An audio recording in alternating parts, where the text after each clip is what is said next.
1 январ мусофирон шиносномаҳои дохилӣ кати муроҷиат мекарданд ва меомаданд, мо регистратсия мекардем чиптаҳошонро. аз 1 январ инҷониб чӣ хеле ки дида истодаед, мусофирон ҳама бо шиносномаҳои хориҷӣ сафар карда истодаанд. яъне ки медонанд ҳама? бале ҳама медонанд ки аз 1 январ инҷониб шиносномаҳои дохилӣ кати парвоз кардан мумкин нест. аз ҳамин сабаб ҳама бо шиносномаҳои хориҷӣ ҳастанд.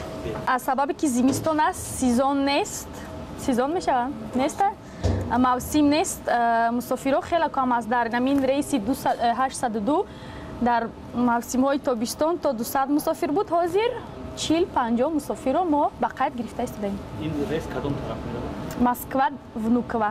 аз 1 январи 2015 сол навистани билет фақат бо загранпаспорт, бо паспорти как хориҷӣ. Бо паспорти тоҷикӣ бисёр мардум муроҷиат мекунад. ки мо наменависем, мумкин аз 10 пассажир 6-7 паспорти тоҷикӣ доранд, муроҷиат мекунанд.